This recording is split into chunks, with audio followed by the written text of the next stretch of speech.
हा प्रस्ताव झालेला होता मुंबई महानगरपालिकेमध्ये की बेस्ट ही मुंबई महानगरपालिकेमध्ये विलीन करणं गरजेचं आहे आणि खरं आहेच. खरं तर सगळे प्रस्ताव आपण तिथेच जातोय. शेवटी आपण मुंबई महानगरपालिकेच्या समोरच आपले प्रस्ताव सगळे जातात आणि म्हणून विलिनीकरण जर झालं तर मला असं वाटतं आजची जी परिस्थिती असते ना ती परिस्थिती आपल्याला उद्भवली नसती आणि तो विषय पुन्हा एकदा समोर येण्याचे चान्सेस असतील. पण त्यावेळेला हा विषय पास झालेला होता, पण मुंबई महानगरपालिकेच्या नंतर कमिशनरने पुढे मंत्रालयामध्ये म्हणजे युडी मध्ये तो पाठवला नव्हता, तर तो तेवढा राहिलेला आहे. त्याच्याविषयी आता सीएम जे सांगतील त्याच्यावर आपण येस आम्ही त्यांच्याशी प्रयत्न करणार. विलिनीकरणासंदर्भात तुम्ही सकारात्मक आहात का यासाठी करणार?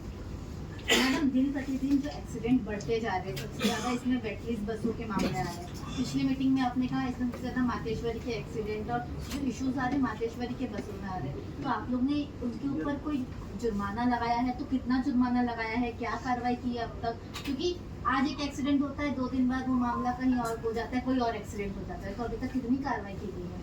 देखो उनके ऊपर जुर्माना तो लगाया था, मीन्स 5,000 और कोई कीमत होगी, ज्यादा से ज्यादा अमाउंट हमने वहाँ पे जुर्माना उनको भरना पड़ता ही है. मगर उसके साथ में जब एक्सीडेंट होता है उसी के दूसरे दिन ही मैंने सभी वेटलिस्ट के लोगों को यहाँ पे बुलाया था और मैंने उनसे कहा था कि जो वेटलिस्ट के ड्राइवर का ही क्यों एक्सीडेंट हो रहा है, वही ड्राइवर के साथ में ऐसा क्यों हो रहा है, क्यों, तो उनकी क्या कमी है. एक तो उनको ओटी मत दिया करो, क्योंकि जो ड्राइवर है हमारा, जो ड्राइवर बस के ऊपर आता है, बस पे 8 घंटे उनका काम करने के बाद में उनको जो रेस्ट मिलनी चाहिए वो रेस्ट उसको मिलती है नहीं मिलती है वो देखो. वो वहीं पे उन्होंने आराम करना चाहिए. वो घर पे चले जाता है तो वो दूसरे की गाड़ी चला देता है, तो फिर आने के बाद में उनको आराम, ये उसके शरीर को ही आराम मिलना बहुत जरूरी है. उसको आराम नहीं मिलता होगा, या आपकी जो पेमेंट है, जो वेटलिस्ट जो ड्राइवर लोगों को पेमेंट देता है वो बहुत कम है, क्योंकि बेस्ट के ड्राइवर और वेटलिस्ट के ड्राइवर उसमें बहुत फर्क है. उसी के वजह से वो ड्राइवर लोग क्या टेंशन में होते हैं क्या, क्योंकि वो उनका घर चलता है कि नहीं, ये कुछ प्रॉब्लम होगा तो उनमें आप बढ़ोतरी करो. वेटलिस्ट को मैंने ये भी बताया, ओवर टाइम उनको मत दिया करो. दूसरी बात, उनको अच्छी से ट्रेनिंग. पहले मैंने जब ये कुर्सी संभाली तभी मैंने देखा तो बहुत 2-3 एक्सीडेंट हुए थे और उसी टाइम मैंने पूछा कि ड्राइवर को आप कितने जो ट्रेनिंग देते हैं वो कितने टाइम पीरियड है, तो उन्होंने कहा कि 1-2 घंटे का. मैं बोली नहीं, बीएसटी के बस का ड्राइवर को पूरे 4 हफ्ते उनको ट्रेनिंग लेनी है कंपलसरी और उसके बाद में उसको बस के ऊपर चढ़ना है. तो उसमें हम लोग वो चालू करेंगे और आपकी वो बस जो है बंद पड़ी है वो शुरू कर देंगे किसी भी हालत में.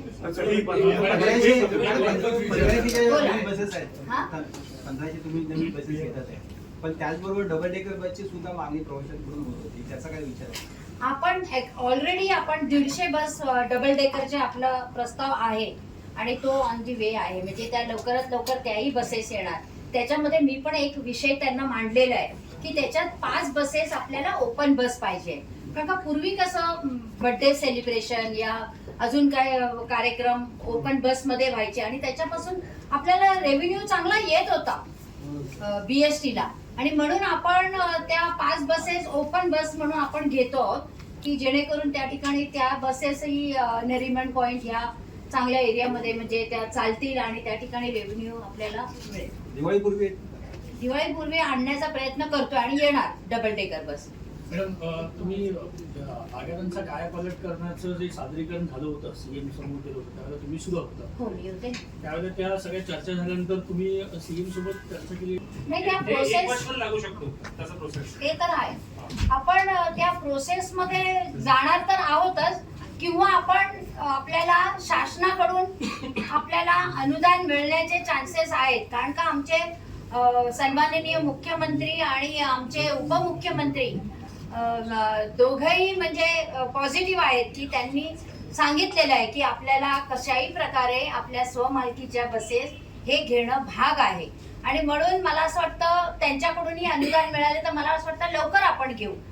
आणि म्हणूनच तोपर्यंत केंद्र शासनाने ज्या ह्या गाड्या दिलेल्या आहेत आपल्याला, त्याचा आपण सर्वसामान्य लोकांना त्याचा लाभ देऊया आपण. मॅडम, हा 5,000 बसेस कधीपासून अपेक्षित आहेत असं तुम्ही बोलले तर हा वर्षामध्ये किंवा पुढच्या वर्षामध्ये कधीपासून सुरू होऊ शकतं?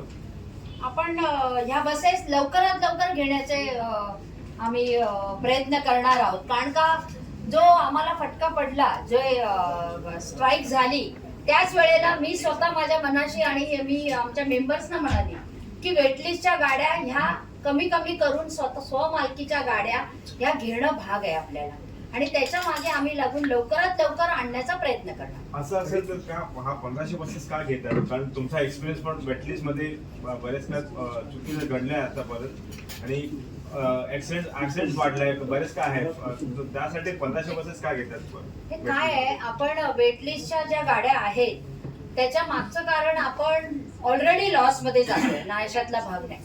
ते त्यांच्याकडून ऍक्सिडेंट जास्त होत आहेत, म्हणजे काही त्रुटी, खूप काही त्रुटी आहेत, आणि म्हणून आपल्याला त्या कमी करायच्याच आहेत. परंतु आम जनता, जी सामान्य नागरिक, त्यांच्यासाठी एक BST ची बस त्यांना पाहिजेच, आणि त्या खूप आता आपण बघायला गेलो तर खूप कमी प्रमाणात आहे. काही रूट्स आम्ही बंद केले आहेत, त्याच्यामुळे लोक मागणी करतायत की आमच्याकडे परत हे रूट्स चालू करा, आमच्याकडे ह्या बसेस द्या. प्रत्येक नगरसेवक निवडून आल्यापासून त्यांची एवढी पत्र आलेली आहेत की आमच्या विभागात बस ही सुरू व्हायला पाहिजे, आणि ते पूर्ण बंद करून पण नाही चालणार. स्वमालकीच्या घेईपर्यंत जर आपल्याला कमी पडत असतील तर आपल्याला शेवटी वेटलिस्टच्या गाड्या ह्या घ्याव्याच लागणार, आणि म्हणून आपल्याला केंद्र शासन स्वतः देत आहेत त्या ठिकाणी, आणि त्यांचं जे आहे संपूर्ण म्हणजे बस देण्याचा भाग, त्यांचं किलोमीटर, याच्यामध्ये इतकं व्यवस्थितपणा आहे, त्यामुळे त्या घेणं गरजेचं आहे, आणि लोकांना आपल्याला शेवटी सेवा द्यायची ही आपली ऑब्लिगेटेड ड्युटी आहे, आणि ती द्यायलाच पाहिजे. खरं तर मैडम, 101 नंबर की बस जो कि आपके सर्व कर्मचाऱ्यांची 100% रक्कम आपण 227 कोटी दिलेली आहे. त्याचप्रमाणे 28/7/26 रोजी जून 24 मधील कर्मचाऱ्यांना 100% आपण ग्रॅज्युटी दिलेली आहे 131 कोटी, आणि त्याच्यानंतर आपण 31/7/2026 रोजी अदा करण्यात आलेली रक्कम ऑगस्ट 2024 मध्ये कर्मचाऱ्यांची 100% आपण 37 कोटी हे आपण 4/8/26 रोजी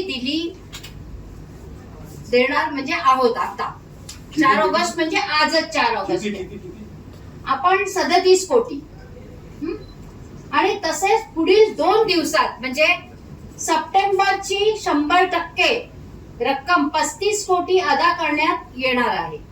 ऑक्टोबर 2024 पुढील कर्मचाऱ्यांची जून 2026 पर्यंतची एकूण रुपये 1200 कोटी बाकी आहे.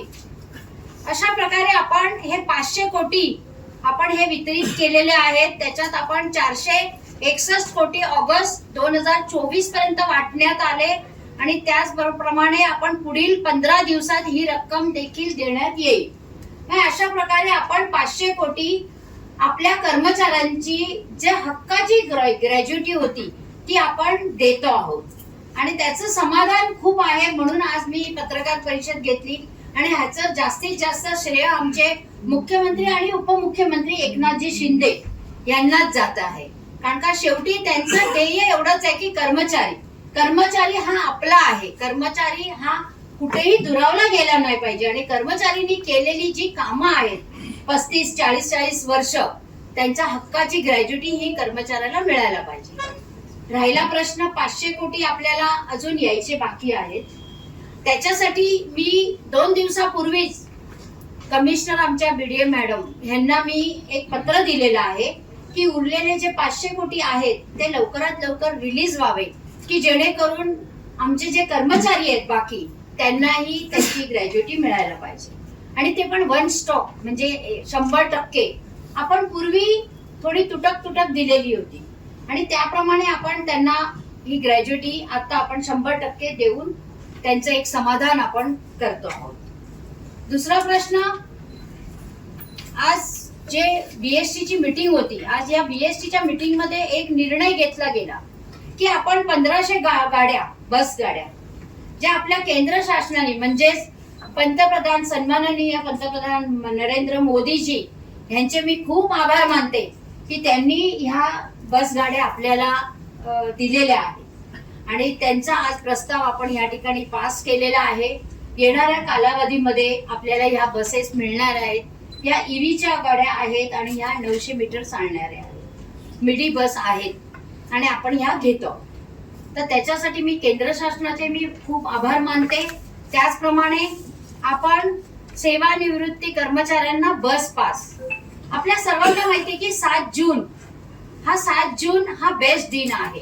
7 ऑगस्ट हा आपल्या बेस्ट दिन आहे आणि या बेस्ट दिनी आपण जे सेवानिवृत्ती आपले जे कर्मचारी आहेत, ज्यांची ग्रॅज्युटी काही बाकी आहेत आणि काही त्यांची देणी बाकी राहतील, त्या कर्मचाऱ्यांना आपण एक पास देणार आहोत की जेणेकरून ते जेव्हा या बेस्ट भवन मध्ये आल्यावर त्यांचा मान सन्मान राखला गेला पाहिजे, त्यांची ओळख त्यांनी दाखवायची आहे आणि त्यावेळेला त्यांना आपण पास जो देणार आहोत, एक मिनिमम चार्जेस म्हणजे आपण 99 रुपये त्यांच्याकडून घेणार आहोत आणि हा पास त्यांना आपण देणार आहोत. कारण का आपण खरं तर फ्री देणार होतो, पण फ्री आपल्याला देता येत नाही, आपल्या नियमात आहे. आपण काही ना काही चार्जेस आपल्याला त्यांना लावायला पाहिजे, म्हणून आपण 99 रुपये आपण त्यांच्याकडे चार्जेस हा धरला गेलेला. त्याचप्रमाणे आपण या खुर्चीवर बसल्यापासून काही आपले जे कर्मचारी होते त्या कर्मचाऱ्यांना कोविड भत्ता मिळाला नव्हता आणि त्यांना आपण कोविड भत्ताही आपण त्यांना दिलेला आहे. काही लोकांचा बाकी आहे तेही आपण आता देतो आहोत. म्हणजे हेही आपण कर्मचाऱ्यांच्या बाबतीत हा निर्णय एक चांगला घेतलेला आहे आणि हे केवळ आणि केवळ फक्त आपल्या सरकारमुळे. हे माझे सगळे प्रश्न होते आणि हे आपण आणि दुसरा एक महत्वाचे 2 विषय आहेत आपले आज ज्या बीएसटी मध्ये आपण पास केलेले आहेत आणि ते म्हणजे सन्माननीय उपमुख्यमंत्री एकनाथजी शिंदे साहेब यांनी ज्या वेळेला स्ट्राईक झाला, या स्ट्राईकच्या नंतर ज्या वेळेला जी स्ट्राईकचे जे कर्मचारी होते त्यांच्याबरोबर एक बैठक झाली आणि त्या बैठकमध्ये त्यांनी निर्णय घेतलेला होता शिंदे साहेबांनी की बीएसटीचे जे आपले कर्मचारी आहेत त्यांना 3000 रुपयाची वाढ करण्यात यावी आणि त्याचप्रमाणे जे वेटलिस्टच्या बसेस आहेत त्याचे जे कर्मचारी आहेत त्यांना 2000 रुपयाची वाढ करण्यात यावी. हाही प्रस्ताव आज बीएसटीच्या कमिटीमध्ये आपण पास केलेला आहे. आणि दुसरा एक विषय एक होता कायापलट, म्हणजेच आपल्याला सर्वांना माहिती असेल की आपण थोड्याच दिवसापूर्वी सीएम आणि डीसीएम या दोघांबरोबर एक मीटिंग घेऊन त्यांना एक प्रेझेंटेशन दाखवलेलं होतं की आपले जे 22 डेपो आहेत, एकूण आपले 27 डेपो आहेत, पण त्यातले 5 डेपो आपण ऑलरेडी दिलेले आहेत, त्याच्यावर थोडंसं निर्णय होण्याचं बाकी आहे आणि उरलेले जे 22 डेपो आहेत या 22 डेपोचा आपण कायापलट करायचा आहे. तर त्यासाठी काही अटी तुटी आहेत, त्या अटी आपल्याला त्या पास करून घेण्यासाठी हा प्रस्ताव आज आम्ही पास करून मुंबई महानगरपालिकेकडे पाठवलेला आहे आणि त्याच्यानंतर तो प्रस्ताव कॅबिनेटमध्ये पास होऊन आपण संपूर्ण 22 डेपोचा कायापलट करून बीएसटी कशी सक्षम होईल त्यावर जास्त फोकस आपण दिलेला आहे. हे आपले मुख्य म्हणजे हे 4 विषय आपण आज बीएसटी मध्ये पास केलेले आहेत. या स्वमालकीच्या नसणार आहेत. स्वमालकीच्या आम्ही 5000 बसेस घेणार आहोत. या खरं तर वेटलिस्ट मध्येच जाणार आहेत. पण एक आहे की आमचं एक ध्येय आहे आणि आमचं पुढचं विजन आहे, पुढच्या कालावधीमध्ये स्वमालकीच्या बसेस ह्या जास्त असायला पाहिजे आणि वेटलिस्टच्या बसेस ह्या कमी करणार आहोत आम्ही. कोविड काल के अंदर पैसे क्यों दिए, उस समय भी आप शिवसेना में थी। देखो, उस समय प्रस्तुत हो जाती हमारा, तो उस समय कोविड काल में बेस्ट कर्मचारियों को नहीं मिला, मनपा कर्मचारियों को भी नहीं मिला।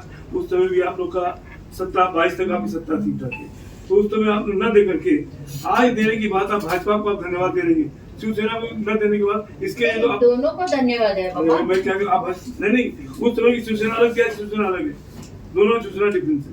तो हमारा कहने का तात्पर्य क्या है कि आप जो आपने दिया उस समय कर्मचारियों को भत्ता क्यों दिया, कर्मचारियों के साथ अन्याय क्यों किया गया, वो बताइए।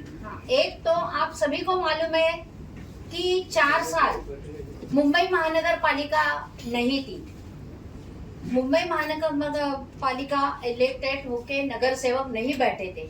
आज के तारीख में नगर सेवक बैठे हैं और ये जो कोविड काल में ही ये सब हुआ था उस टाइम, तो इसलिए वो नहीं हुआ। मगर अभी मुख्य मुंबई महानगर पालिका बैठने के बाद ये विषय पहले ही लिया गया और उसमें अभी तभी भी हमने कोविड भत्ता कई लोगों को दिया था, नहीं ऐसा नहीं, मुंबई महानगर पालिका में भी दिया था और बीएसटी में भी दिया था। रही बात सिर्फ थोड़े कर्मचारी थे जिनको कोविड भत्ता नहीं मिला था, वो हमने अभी दिया है। और रही बात शिवसेना भाजपा महायुति को ही ये क्रेडिट जाता है क्योंकि उन्होंने ही ये पूरा प्रस्ताव लाके ये पास कराया है। मोदी शिवसेना अरे शिवसेना शिवसेना है वो, दो शिवसेना क्यों कहू? बोला